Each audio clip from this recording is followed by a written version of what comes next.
My new book, Pillars for Life, A Guide to Spiritual Ethics and Practice, is now out and available for you to read and purchase.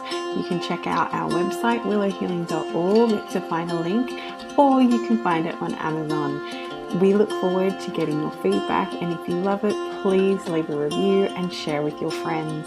Now it's time for the show.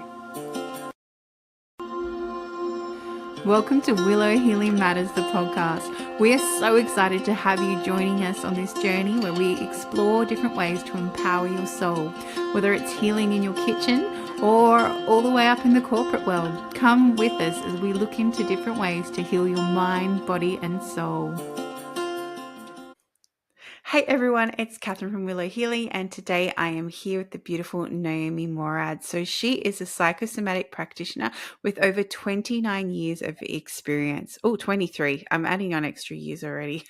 She specializes in helping you navigate your way back to the essence of your being, regaining energy, clarity, and insight. Naomi gently guides you through a process of healing and releasing deeply rooted patterns and beliefs. Naomi is trauma informed and specializes in brain spotting, parts work, inner child healing, guided meditation, and body talk dance therapy. These methods allow you to reconnect to your inner wisdom, regulate emotions, allowing you for deep and lasting healing. And with a deep understanding of how trauma affects the body, mind, and soul, she guides you towards healing the root cause of your pain. From her experience, the more we heal, the more at peace, loving, and kind we become with ourselves and the people around us. So a big welcome to the show, Naomi. Hello, Catherine. It's always nice hearing all the things that you do to help people heal, isn't it? Wow, that's a long list. Yes, and it's you. It's you. Uh, so tell us a bit about how you were pulled to all these different practices. I'm assuming you just kept following breadcrumbs, but tell us a bit about your journey to becoming who you are today. Wow. How did I come to all these practices? I went through a tremendous amount of trauma growing up, a lot of sexual abuse on all different levels. And I had completely dissociated from what had happened to me until I was 27. By the time I was 27, I was severely depressed already for many years. I already had two children, was happily married, and still couldn't figure out why I was so depressed. Mm. And eventually, I started therapy, and I started out with psychosomatic therapy through the body, awakening the trauma and everything that was sitting basically in my cells. And through that kind of work, I started dealing with my depression, and I learned what gets me depressed and what triggers my depression. And as I learned that and really healed from my depression, next thing was the memories of my past started to surface. And Mm. I don't remember exactly around what time that was. I think it was before I started my own healing work. I had a calling to help people heal, but I had no idea how. And I knew Yeah. that I wasn't called to the traditional path of psychology. And after I started my own healing work, I said, okay, I will study to become a psychosomatic therapist. And so I studied with a training that was 3 years long, and where I really learned how to listen and work with the body, awakening trauma. And then after these 3 years, I said, okay, this was interesting. I learned a lot, but I still don't feel I have enough tools to help people heal with everything they come with. So I'm very good with awakening the trauma, but I don't have enough tools to heal. And that's basically what kept me going, like Yeah. finding my own healing, but also I had a vision that I want to be able to work with anyone who comes into my office. Doesn't matter what their story is, what they went through in life, that I have all the tools that I need in order to support that person. And that's how I continued studying and studying and studying. And the truth is, I'm always studying because I love it.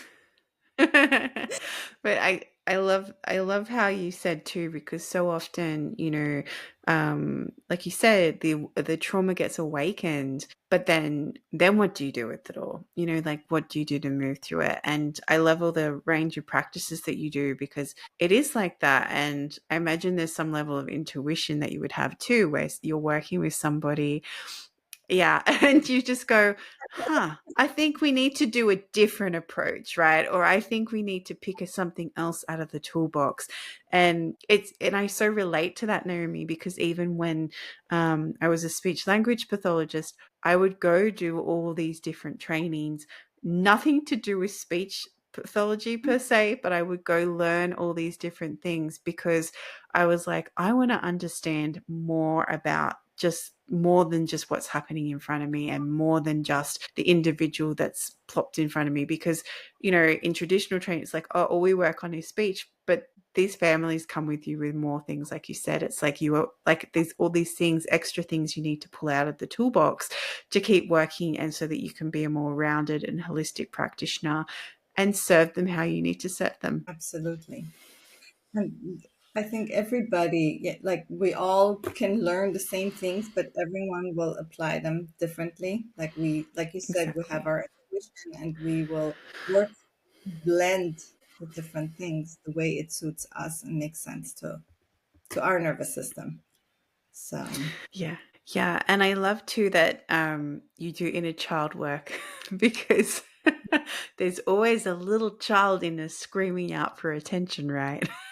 there is, there is absolutely.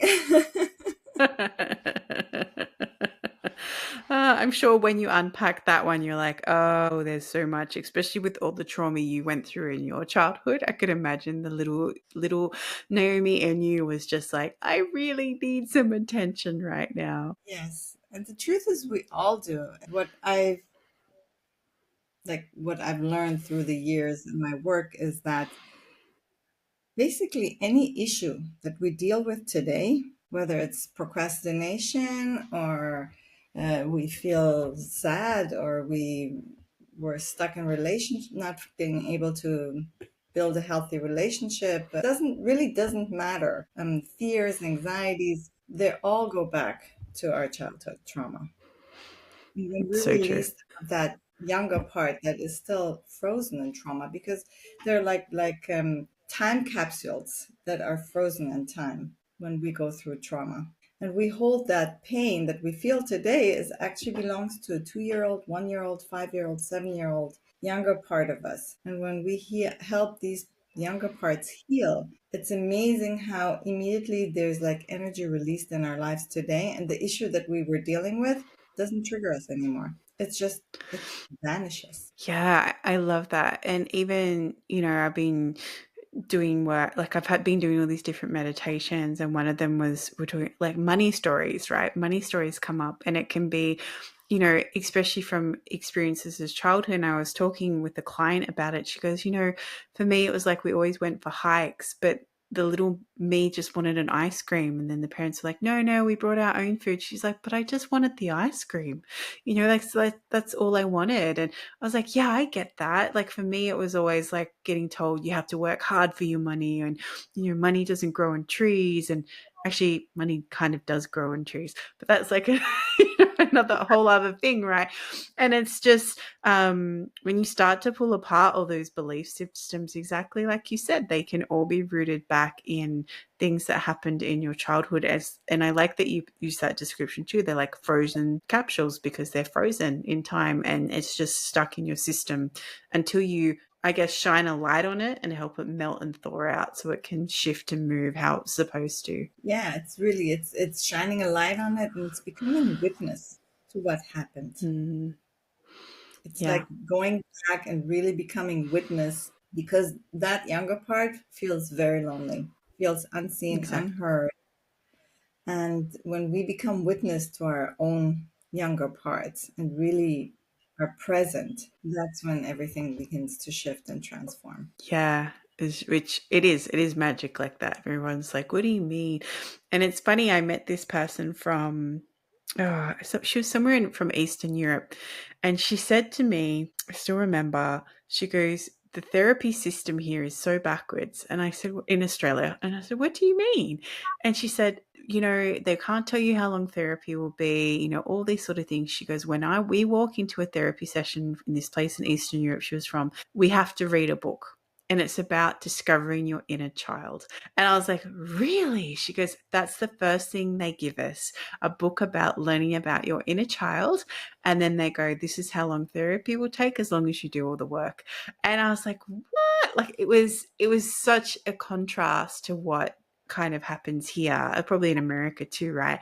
And this book you can just get for free. Like I got it, I don't know, the PDF from somewhere for free as well. And it was so fascinating because it talked about even if you had a happy childhood, there can still be things in there that still trigger you.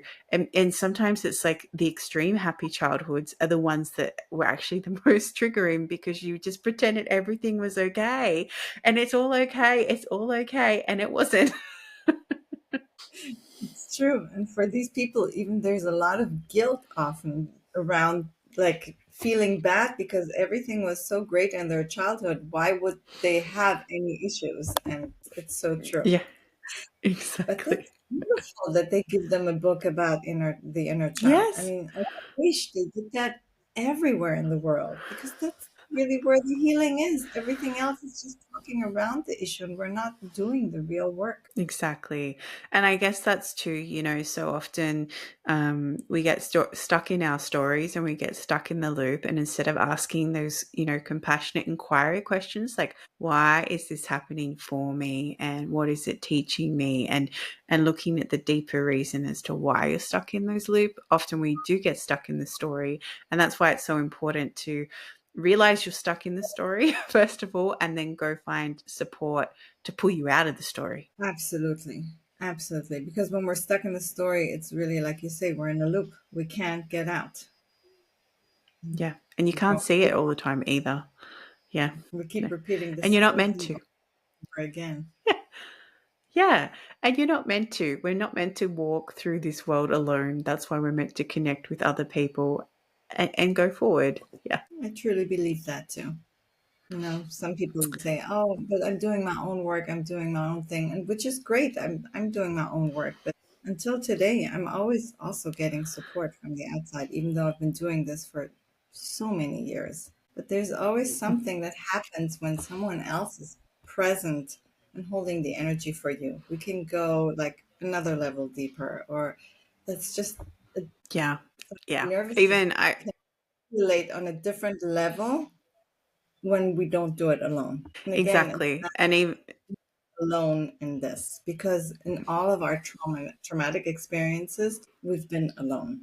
That was the yeah. feeling.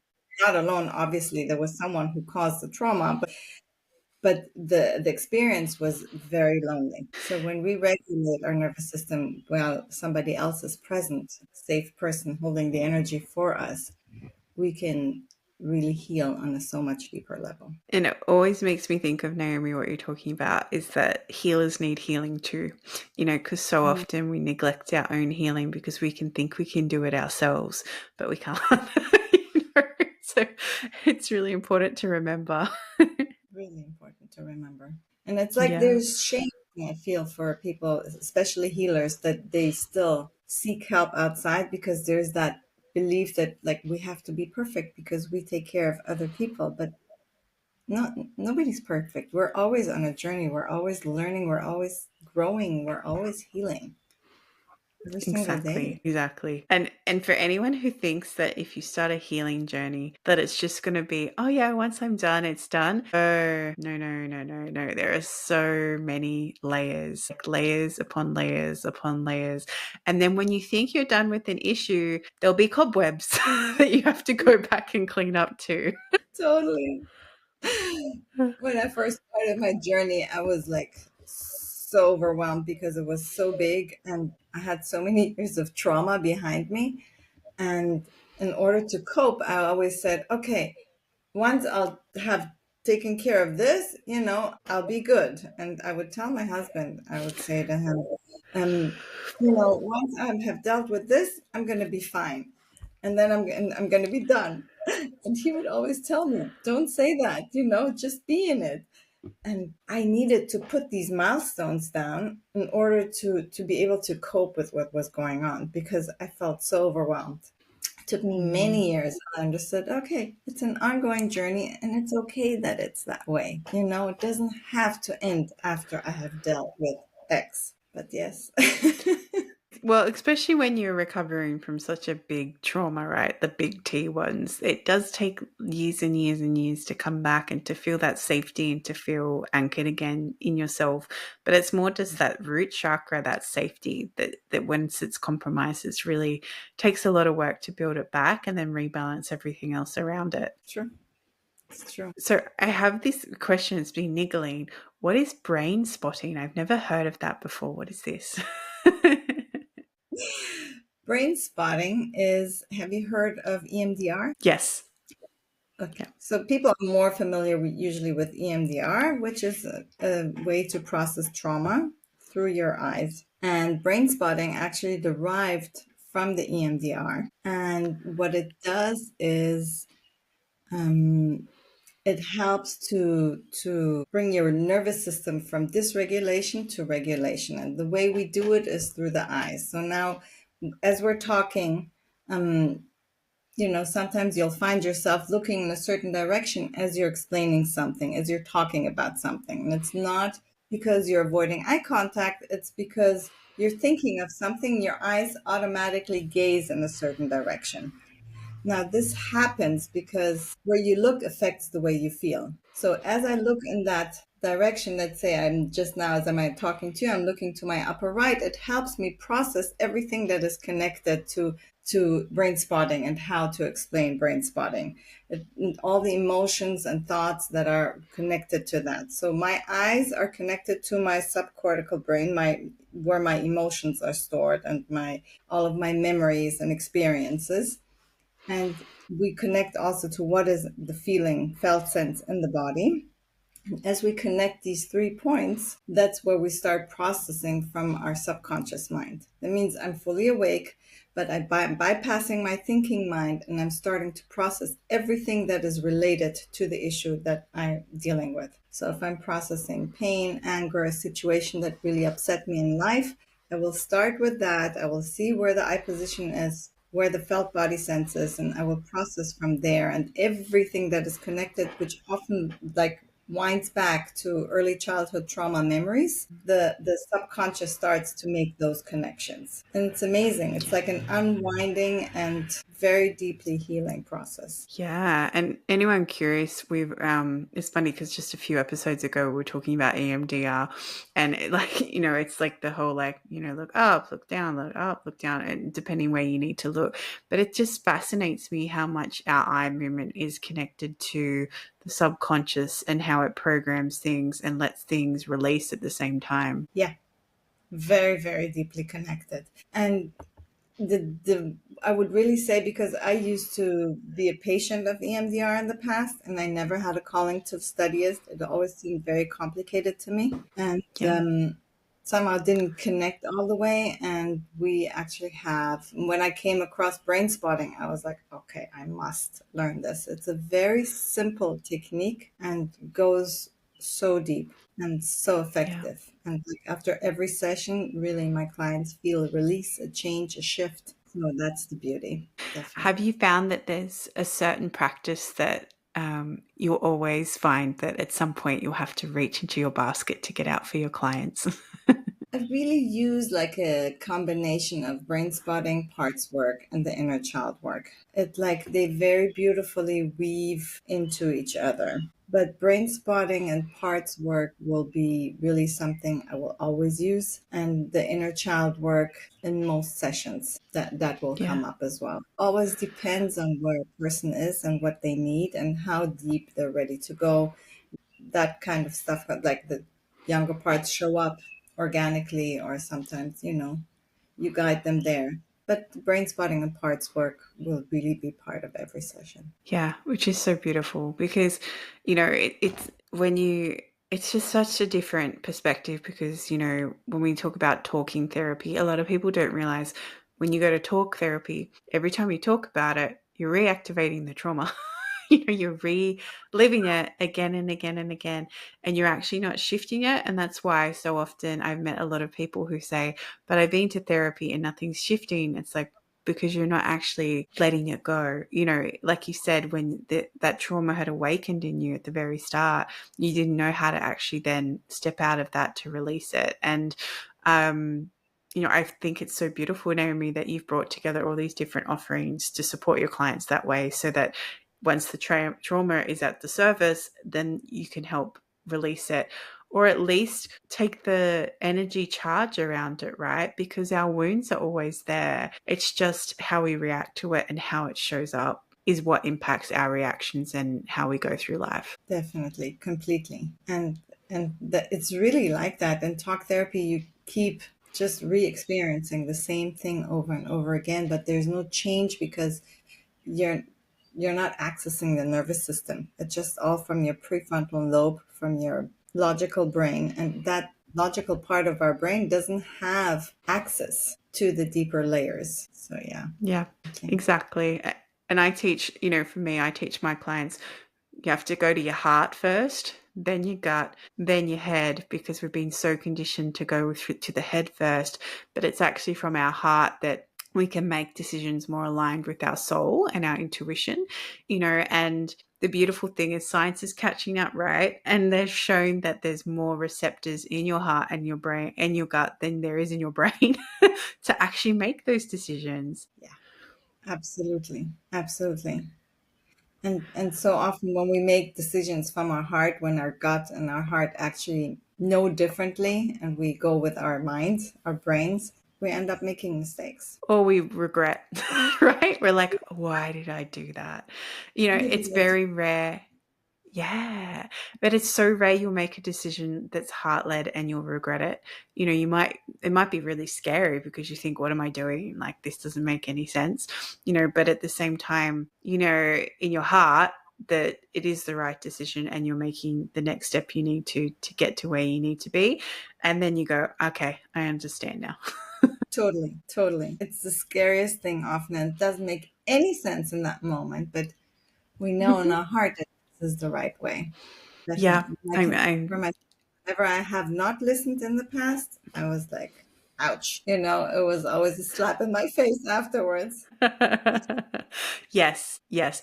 Or if you keep ignoring it, the roar just keeps getting louder and louder to the point then your body starts to have this dis-ease and it starts to shut down because the more you ignore yourself, the more you're numbing yourself from what's happening.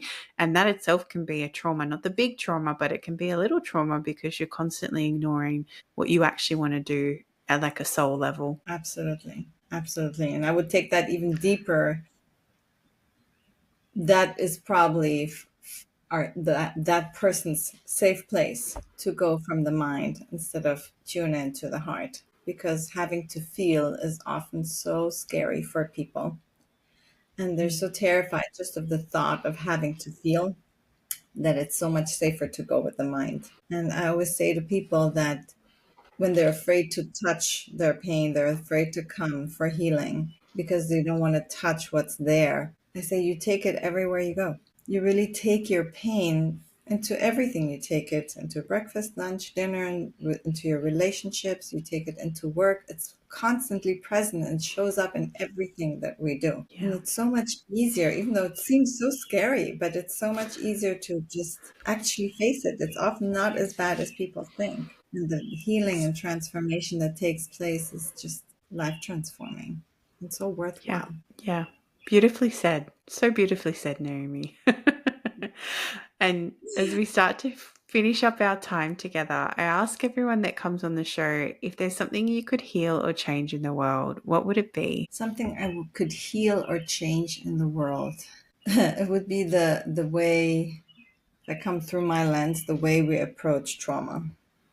That it's not something like we spoke about that we process from the mind, but there's so many different ways to heal that go back into the heart, into the body.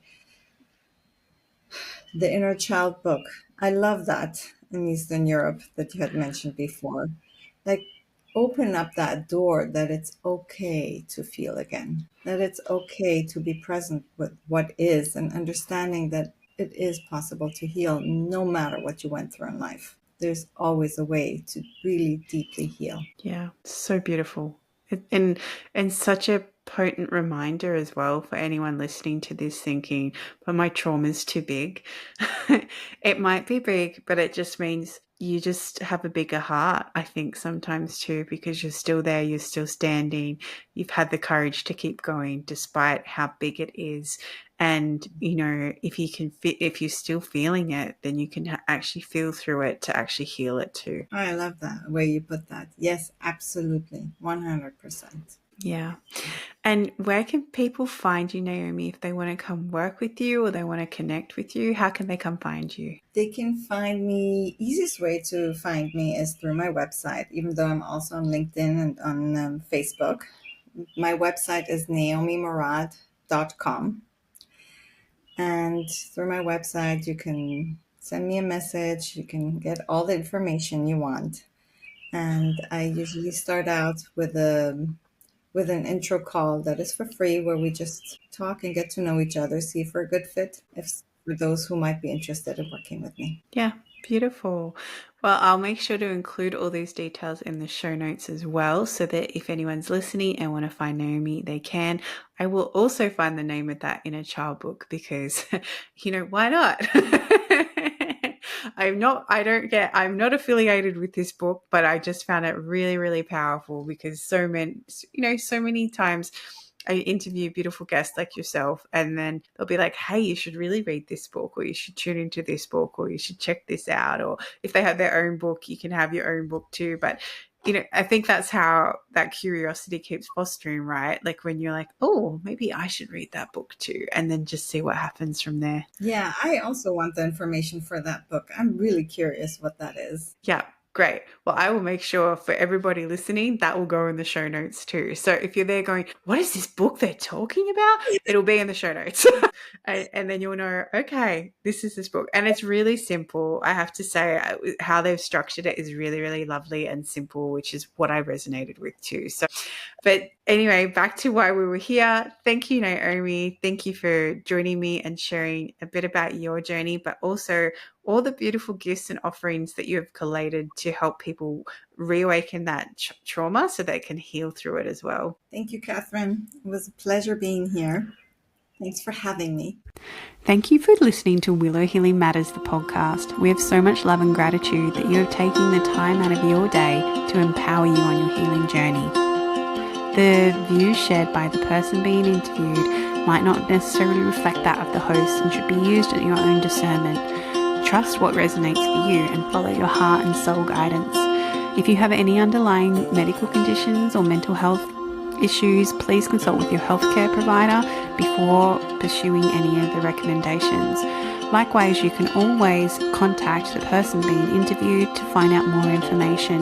This can be found in the show notes. Remember to activate, align, heal, empower, and find love in everything that you do.